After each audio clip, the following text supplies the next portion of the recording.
आंदोलन या राजनीति का कोई नया मोर्चा? आखिर सीजेपी प्रोटेस्ट पर इतना विवाद क्यों छिड़ा हुआ है? नमस्कार, मैं हूं सोनू राय। आज बात करेंगे सोनम वांगचुक, सीजेपी प्रदर्शन और नीट पेपर लीक पूरा मामला। क्यों सीजेपी प्रोटेस्ट को लेकर हिंदुत्व, सनातन और राजनीतिक एजेंडे की चर्चा हो रही है, और क्या यह पूरा विवाद सिर्फ एक नैरेटिव है या इसके पीछे कुछ ऐसे फैक्ट्स भी हैं जिन पर बात होनी चाहिए। आज के इस तहलका एक्सप्लेनर में हम इन्हीं सवालों को समझने की कोशिश करेंगे। सबसे पहले हम बात करते हैं सोनम वांगचुक की, जो कि सबसे बड़ा चेहरा दिखाई दे रहा है इस प्रोटेस्ट में। भूख हड़ताल का आज 18वां दिन हो चुका है और लगातार वो लाइव आते हैं फेसबुक के जरिए। वो अपने फैन फॉलोइंग से बात करते हैं लाइव आकर और जानकारी देते हैं अपने हेल्थ और प्रोटेस्ट के बारे में। देश ने उन्हें एक इनोवेटर, टीचर और लद्दाख में आइस स्तूपा यानी आर्टिफिशियल बर्फ के पहाड़ बनाने वाले व्यक्ति के रूप में जाना।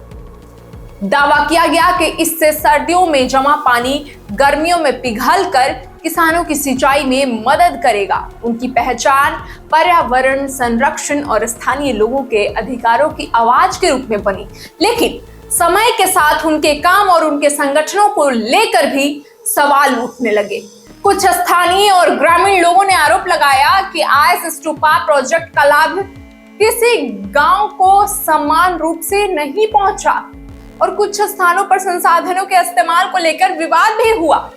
इन आरोपों पर अलग अलग पक्ष सामने आए और इन्हें लेकर बहस होती रही। दूसरी तरफ उनके एक एनजीओ की कानूनी स्थिति को लेकर भी खूब चर्चा हुई और उससे जुड़े प्रशासनिक कदमों को लेकर विवाद पैदा हुआ। इन मामलों पर अलग अलग दावे और जवाब सामने आए, इसलिए इन्हें अंतिम सत्य मानना बिल्कुल भी सही नहीं है, लेकिन ये इसे हम झुठला भी नहीं सकते हैं क्योंकि इन्हीं सोनम वांगचुक के एनजीओ का लाइसेंस रद्द किया गया। क्यों? क्योंकि विदेशी फंडिंग की वजह से। अब आइए आते हैं मौजूदा सीजेपी प्रोटेस्ट पर। सोशल मीडिया पर वायरल हो रहे कई वीडियो और पोस्ट में दिख रहा है कि इस आंदोलन में ऐसे लोग और समूह भी दिखाई दे रहे हैं जिनके पुराने बयान भारत, कश्मीर या धार्मिक मुद्दों पर विवादित रहे हैं। कुछ वीडियो में धार्मिक नारे या नात सुनाई देने की बात कही जा रही है, जिसके बाद क्रिटिसाइजर सवाल उठा रहे हैं कि यदि आंदोलन नीट पेपर लीक को लेकर के था और छात्रों के अधिकारों के लिए था, तो इसमें धार्मिक और वैचारिक रंग क्यों दिखाई दे रहा है। यहाँ भर भर के LGBTQ कम्युनिटी के लोग दिखेंगे आपको, डांसर्स, आर्टिस्ट, पेंटर, क्या कुछ नाना प्रकार के लोग पहुंचे हैं इस प्रोटेस्ट में। और कई स्टूडेंट, सो कॉल्ड स्टूडेंट ऐसे मिले जिनसे नीट का फुल फॉर्म भी पूछो तो उन्हें नहीं पता था, CBSE का फुल फॉर्म पूछो तो उन्हें नहीं पता था, और वो आए थे इस प्रोटेस्ट में हिस्सा लेने, अपनी भागीदारी पेश करने, उन छात्रों को न्याय दिलाने। क्या ऐसे लोग धर्मेंद्र प्रधान के इस्तीफा लेंगे? आपको लगता है कि सरकार झुक जाएगी इनके सामने? हालांकि दूसरी ओर आंदोलन से जुड़े लोगों का कहना है कि किसी भी लोकतांत्रिक विरोध में अलग अलग विचारों वाले लोग शामिल हो सकते हैं और इससे पूरे आंदोलन की मूल मांगों को नहीं आंका जाना चाहिए। यहीं से असली विवाद शुरू होता है। क्रिटिसाइजर्स का आरोप है कि सोनम वांगचुक का आंदोलन अब केवल पर्यावरण का और नीट मामले का नहीं है, बल्कि इसमें ऐसे संगठनों और चेहरों की मौजूदगी बढ़ रही है जिनका राजनीतिक और वैचारिक एजेंडा बिल्कुल अलग है। वहीं समर्थकों का कहना है कि सरकार की नीतियों पर सवाल उठाना लोकतांत्रिक तरह से एक लोकतंत्र का हिस्सा है और हर विरोध को किसी राजनीतिक या धार्मिक साजिश से जोड़ना बिल्कुल सही नहीं है। सोशल मीडिया पर बहस इतनी तेज हो चुकी है कि अब मुद्दा जंतर मंतर से निकलकर नेशनल लेवल पे पहुंच चुका है, हिंदुत्व, विपक्ष और सिविल सोसाइटी तक पहुंच चुका है। लेकिन किसी भी फाइनल रिजल्ट तक पहुंचने से पहले यह समझना बेहद जरूरी है कि viral video, social media post और राजनीतिक आरोप अपने आप में कितने अहम हैं। अब सबसे बड़ा सवाल आपके सामने है, क्या यह आंदोलन अपनी मूल मांगों से भटक गया है? जो छात्रों को न्याय दिलाने की बात कही गई थी इसमें, ये प्रोटेस्ट स्टार्ट कहां से हुआ था? बेसिकली ये प्रोटेस्ट जो आईरिन पेपर लीक और जो स्टूडेंट्स सुसाइड कर लिए थे और जो भी हमारा एजुकेशन सिस्टम है उसके अगेंस्ट में ये प्रोटेस्ट स्टार्ट हुआ था। लेकिन आज इसका रंग रूप पूरी तरह से बदलता दिखाई दे रहा है। ये कहीं से भी अब ये स्टूडेंट प्रोटेस्ट नहीं दिख रहा है, क्योंकि इसमें तरह तरह के एंटी नेशनलिस्ट और कॉमेडियंस, डांसर्स, प्रेजेंटर्स ये लोग शामिल हो रहे हैं, ये पहुंच रहे हैं। छात्रों की तो कोई दूर दूर तक यहाँ पे अटेंडेंस नहीं लग रही। और अब बात उस विवाद की करेंगे जिसने इस पूरे आंदोलन को और भी ज्यादा चर्चा में ला दिया है। सोशल मीडिया पर वायरल वीडियो में दावा किया गया कि प्रदर्शन के दौरान सिर्फ अल्लाह का नाम अमर रहेगा जैसे धार्मिक गीत गाए गए। बस नाम रहेगा अल्लाह का, इसी लाइन से सबसे ज्यादा दुख हो रहा था राइट विंग को। उनको समझ ही नहीं आ रहा था कि ये हाईएस्ट वेदांत है।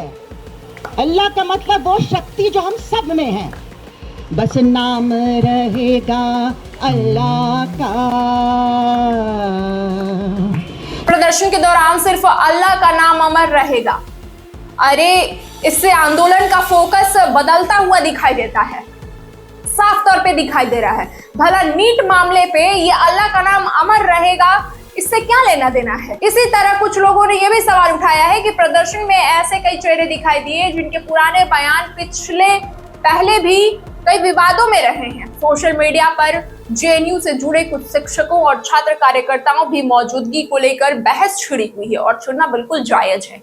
यहाँ पे जेएनयू की डफली गैंग और जेएनयू के सो कॉल्ड प्रोफेसर्स, लिबरल्स इस नीट प्रोटेस्ट मामले में, नीट प्रोटेस्ट तो कहना ही बिल्कुल उचित नहीं है, इसको हम कहेंगे सीजेपी प्रोटेस्ट।